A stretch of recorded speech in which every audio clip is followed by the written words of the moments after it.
उल्टा चश्मा में दोस्तों आपका स्वागत है। मैं हूं आपके साथ राशिद ज़हीर। एक नक्शा या एक नक्शेबाजी ड्रामेबाजी ये की गई कि गाज़ा के अंदर जो अल-शिफ़ा हॉस्पिटल है उसके अंदर बेसिकली हमास का हेडक्वार्टर है। बमबारी की गई, निहत्थे लोगों को मार दिया गया, बच्चों को मार दिया गया।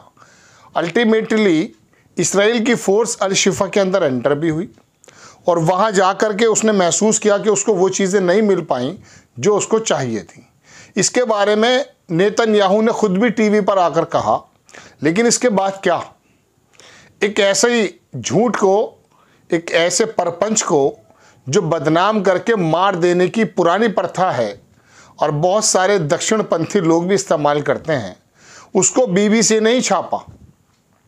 उस बीबीसी ने दरअसल ये झूठ बताया कि इसराइल फोर्स के जो लोग अंदर घुसे थे उन्होंने कुछ जगहों पर ऐसे हथियार रखे जो पहले वहाँ नहीं थे और ये बताने की कोशिश की कि देखिए अल-शिफ़ा के अंदर आतंकी जो हमास संगठन जिसको कहा जाता है, जिसको ये कहते हैं, वो वहाँ पर सक्रिय था। पूरी खबर आपके सामने सुनाऊंगा, लेकिन ताज़ा खबर अल-शिफ़ा की यह है कि वहाँ से इवैक्यूएट करने के लिए ऑर्डर दे दिए गए हैं, लेकिन डॉक्टर्स ने मना कर दिया। वो अपने मरीज़ों का इलाज करना चाहते हैं, लेकिन दूसरे हॉस्पिटल पर बमबारी करते हुए एक डॉक्टर्स को और उसके पूरे बोर्ड को मार दिया गया। 3-4 खबरें हैं, आप देख लीजिए। बीबीसी ने छापा कि अल-शिफ़ा में हमास का हेडक्वार्टर नहीं मिला, तब इसराइल क्या करेगा। ठीक, गाज़ा सिटी के सबसे बड़े अल-शिफ़ा अस्पताल में इसराइल सैनिकों को घुसे कई दिन हो गए हैं। ऐसा लग रहा है कि ये हमास के कमांड सेंटर की खोज में तलाश रहे हैं। हमें याद रखना होगा कि अस्पताल के अंदर स्वतंत्र पड़ताल की कोई व्यवस्था नहीं है। गाज़ा में पत्रकार स्वतंत्र रूप से नहीं जा सकते। जो लोग वहाँ से रिपोर्टिंग कर रहे हैं वो इजरायली सेना के संरक्षण में काम कर रहे हैं। ये बात कहना है बीबीसी का।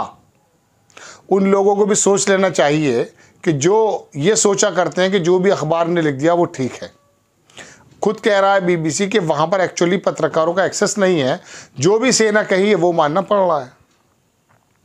अभी तक इसराइल ने जो सबूत पेश किए हैं और अस्पताल में हमास के गुप्त ठिकाने के बारे में इसराइल ने जो बड़बड़ कर बयानबाजी की है, वहाँ हमास का कमांड और कंट्रोल सेंटर था, उस पर भरोसा नहीं है। अब वहाँ कमांड सेंटर था और 2014 से ही इसके होने का अनुमान बना हुआ था। इसराइल ने अभी तक इसकी मौजूदगी के पक्के सबूत बाहरी दुनिया को नहीं बताए हैं। मैं आपको दिखाता हूँ कि बाहरी दुनिया को उसने दिखाया क्या है। यह आपको मैंने खबर दिखा दी। एक खबर और देख लीजिए। ये वो नेतन्याहू है जिसने टीवी पर आकर कहा था कल कि हमें there was a strong indication that there were detainees in Al-Shifa hospital. उसने कहा कि हमें पूरा इंडिकेशन था कि वहाँ पर जो अपहरण किए हुए लोग हैं वो मिलेंगे, but we did not find them. हमें कुछ नहीं मिला, उनको हम ढूंढ नहीं पाए। अब मैं आपको दर्शकों वो खबर दिखाता हूँ जो बीबीसी ने ही दरअसल इसराइली सेना का झूठ पकड़ा है। ये पूरा वीडियो है। इस वीडियो के अंदर मैं शायद संभवतः पूरा वीडियो ना दिखा पाऊँ, लेकिन वो कहता है कि BBC proves the Israel is the staging weapons caches in civilian building. They also stated Israel has not yet produced evidence that Al-Shifa was Hamas headquarter.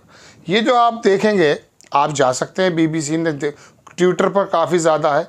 इसके अंदर दरअसल ये दिखाया, दर्शकों ये फ़ोटो देख सकते हैं, आपकी स्क्रीन पर लगाया, कि इसने पहले दिखाया है यहाँ पर हथियार, कि देखिए हथियार छोड़ कर गए हैं, वो वॉच विजिबल है ना। इसका टाइम भी एक्चुअली घड़ी की तरफ बीबीसी ने उसको अंडर स्कोर किया। आईडीएफ ने जो इंडियन इसराइल डिफेंस फोर्स है उसने ये वीडियो दिखाया था। उसके बाद जब दोबारा से कैमरा वहाँ जाता है तो आप देख सकते हैं वहाँ पर दूसरे तरह के हथियार थे।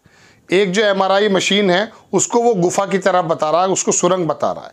ये दोबारा देख सकते हैं, ये इसने उठाकर जो दिखाया है, यहाँ पर दो तरह के, बाद में 2 तरह के वेपन्स आ गए। शुरुआत में एक था और टाइम के हिसाब से ये रिकॉर्डिंग एक है, ये आप देख सकते हैं। तो इस तरह का झूठ बीबीसी ने दिखाया है, किसी और ने नहीं। उस बीबीसी ने दिखाया है जो बाकायदा इसराइल की हिमायत में शुरू से खड़ा है। वहाँ पर बच्चे मारे गए हों, महिलाएं मारी गई हों, तमाम चीज़ हों, लेकिन टोटल मगरिबी यानी कि वेस्टर्न जो मीडिया है वो इसराइल के पक्ष में खड़ा भी क्यों ना होगा, चूँकि ज़्यादातर जो मीडिया संस्थान है यूरोप के वो यहूदियों के ही उसमें संरक्षण में आते हैं। तो दर्शकों, ये BBC ने छापा, लेकिन अल शिफा में कुछ नहीं मिल पाया। ऐसा नहीं कि वहाँ पर हमास के लोग नहीं हैं, हमास के लोग गाज़ा में ही हैं और उन्हें ही वो हमला करके भाग जाते हैं। तीसरी खबर मैं आपको ये भी बता दूं कि जितनी आसान वो पहले की तरह समझ रहा था कि अरबों से लड़ाई होगी और हम 6-7 दिन में इनका सफाया कर देंगे, 40-42 दिन हो गए हैं और वहाँ पर इसराइल सेना के अनगिनत सैकड़ों लोग मारे जा चुके हैं। ये इसराइली मीडिया से भी साबित हो चुका है। हज़ारों अगर नहीं कहूँगा तो सैकड़ों तो मारे जा चुके हैं और सैकड़ों उनके जो टैंक्स हैं, उनके व्हीकल्स हैं, वो बर्बाद हो गए।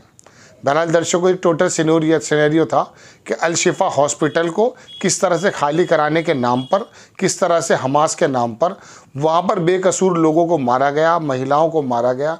एक ख़बर मैं आपको और भी बता देता हूँ कि 200 बॉडीज़ इसराइल की सेना के लोग वहाँ से लेकर गए। वहाँ के मुर्दा घर पर सड़कों पर जो लाशें पड़ी हुई थी, वहाँ के डायरेक्टर ने कहा कि 200 लोगों का बॉडीज़ का किडनैप किया है और उसके बाद फिर प्रधानमंत्री जो वहाँ का नेतन्याहू है, उसका आदमी टीवी पर आकर कहता है मेहदी हसन के एक प्रोग्राम में, अमेरिका का चैनल है, कि वो बेसिकली हमास के लड़ाके हैं। चूँकि अपने आप को कुछ ना कुछ तो दिखाना है, ना ये हमास के लड़ाकों को मार पाए हैं, ना उनका हेडक्वार्टर्स और उनकी सुरंगें देख पाए हैं, अलबत्ता उनके सैकड़ों टैंक बर्बाद हो गए। और उसकी क्या तैयारियां थी, क्या क्या वो कर रहा था पहले से ही। वो 56 साल के बारे में बता कर गया है ना, UNO का जो महासचिव है, उसने कहा कि ये जो हमला किया था हमास के लड़ाकों ने, वो बेसिकली शून्य में नहीं था, वैक्यूम में नहीं था। 56 साल के बारे में देखिए, 7 अक्टूबर को हमला किया जिसको पूरी दुनिया ने कंडेम किया, वो हमने भी किया, लेकिन 4 तारीख को तो पहले हमला कर चुका है इसराइल, और इसराइल लगातार सालों से गाज़ा में बेकसूर लोगों को मार रहा है। लेकिन ये यूरोप का मीडिया आपको दरअसल वो चीज़ें दिखाता है। बाज़ दफ़ा आप भी अंदर से चाहते हैं कि इसी तरह की खबरें मिलें। आपको खबर कैसी लगी अपनी राय कमेंट्स बॉक्स में ज़रूर दीजिए। चैनल को सब्सक्राइब कीजिए। नेक्स्ट टाइम मैं किसी खबर के साथ आता हूँ। जय हिंद।